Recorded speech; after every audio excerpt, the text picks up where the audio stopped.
Welcome, here I've got Listo SP50 and I'm gonna show you how to turn on and off the camera sound at this device. Let's start by tapping on the camera button to open it, and for now we are on standard photo mode. Let me take a picture.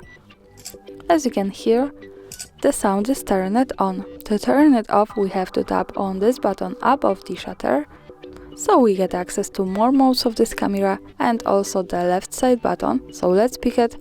We can now open the advanced camera settings, and here at the third position we have the camera sound option, so by using the button from the right we can easily turn it off or turn it on as we need. Now let me keep it turned off. Let's move back to the camera and take another picture. Now we can't hear anything.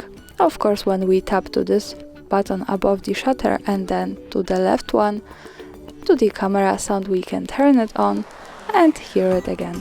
And that's all. Thanks for watching, subscribe our channel and leave the thumbs up.